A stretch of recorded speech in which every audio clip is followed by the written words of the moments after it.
training.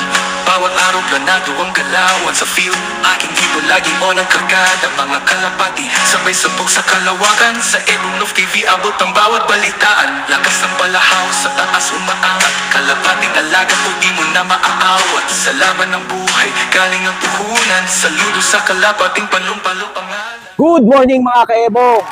Panibagong vlog na naman. At nandito tayo ngayon sa Mabalacat, Pampanga. At andito sa loop ni Pinoy Slope. Ayan, Sunday ngayon, abangan. At maswerte tayo at masasaksihan natin yung pagdating ng mga ibon ni Pinoy Slope. Yung arrival ng mga ibon niya. At ang sabi niya sa akin, 4 na club yung kanyang sinalihan ngayon. Aba, matindi to si Pinoy Slope.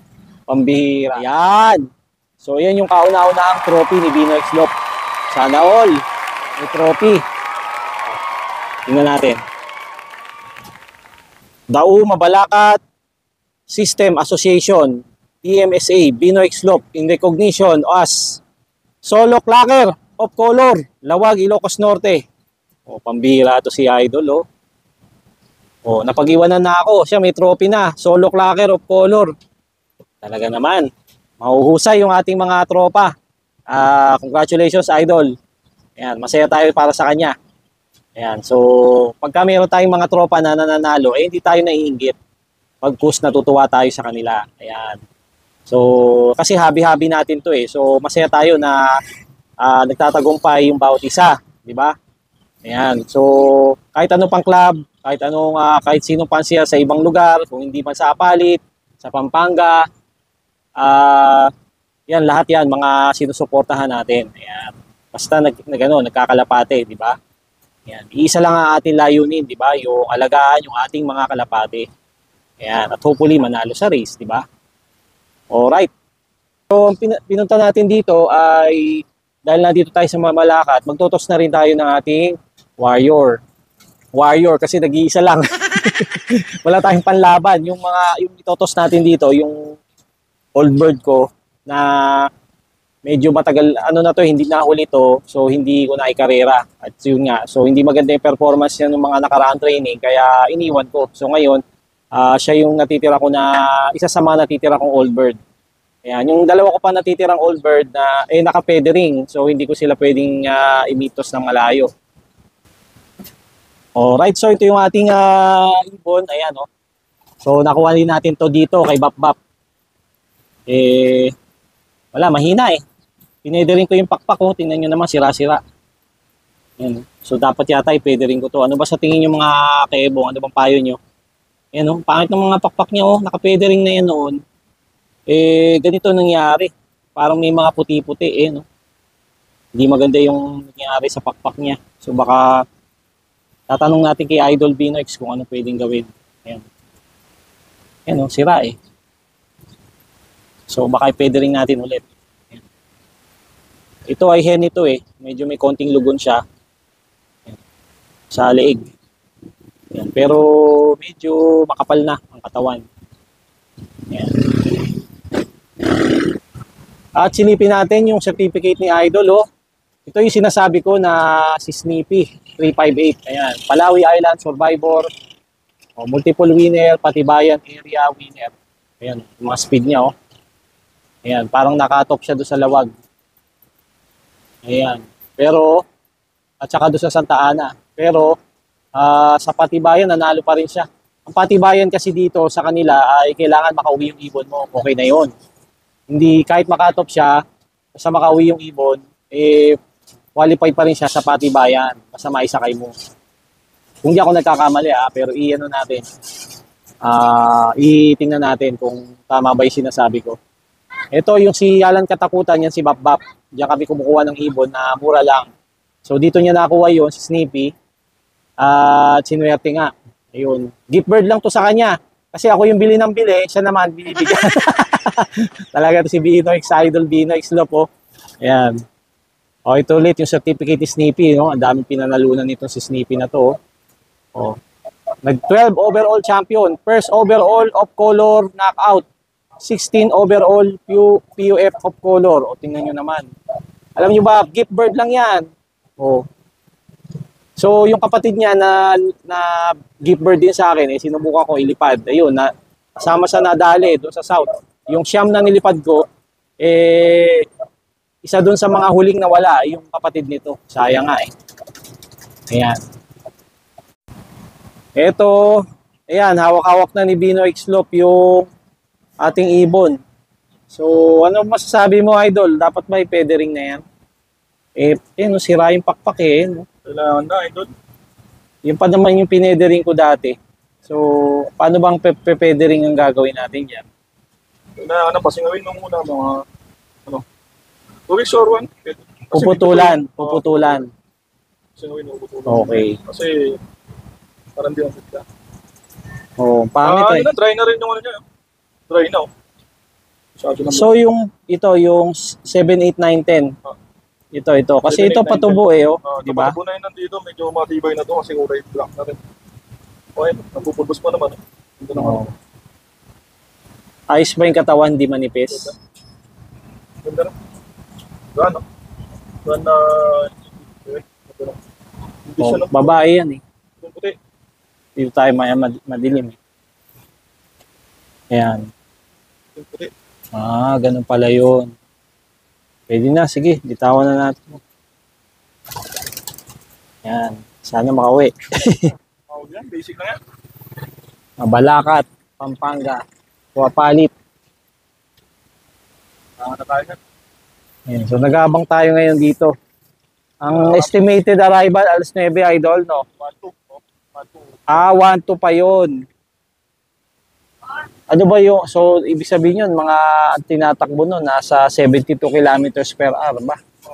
Yung average nun sa'yo, magkano kabilis ba yun? Nasa speed ng 1K hanggang 1-1. So antay pa tayo ng mga, Mabilis lang naman, after 15 minutes. 15 minutes. Kung yung 1-2, magbawa na. Saan ba ang bitaw? First, sa Solano. Sudano. Anong club? UF. PUF. So sa ano pala, kanan. Mabundok yan, Idol, no? Naku, tingnan natin. Yun ang magandang labanan. Yung mabundok, no? Sa bundok sa kanan. Maulap. Napakahirap ng dun eh. Ng pawi yan. Maulap pa. Na medyo late ba release ngayon? Hindi, maaga. Maaga pa. Ba, Ano naman, 50. Yung mga ano na dun, maganda na yun sa panahon sa releasing eh. Okay. So, ang panahon ngayon, mainit eh. Mainit naman ngayon. Hindi po yung panahon. Yung panahon? Oo. Ilan yung inaantay natin sa PUF? 6 yun?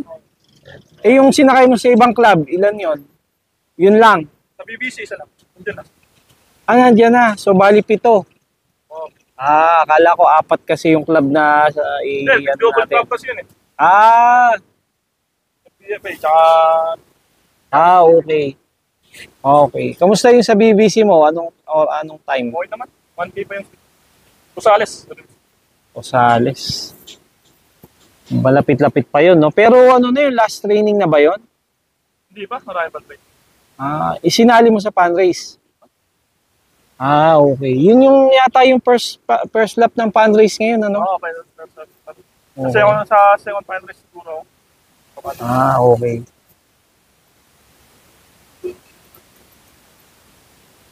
Eto, nag-aabang tayo ngayon. Titingnan natin kung darating na. So kung 6 yun, Idol, paano ang gagawin natin? Paano diskarte? Unahin natin yung mga double club. So kung tutulungan kita, iabot mo sa akin, tatanggalin ko yung sticker. Sasabihin ko lang yung sabihin ko lang yung code ko na mag-type ito. Kailangan i-ready mo yung cellphone mo. Naka-ready na. Ready na. Hindi ka nag-i-scan. Nag-scan din ako pag kasi minsan kasi nag-error. Okay. Lalo pag double club. Ayos. Yan. Sige.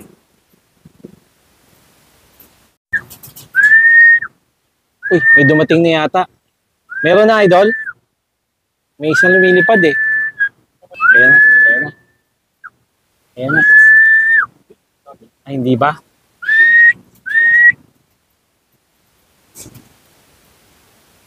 So, sa atin? So, ayan yan. Eh, parating na si Idol.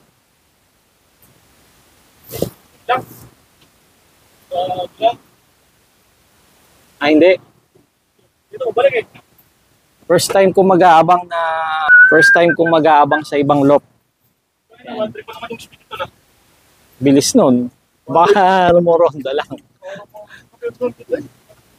Kahit pa na lang pangawala dito. May nag-low fly.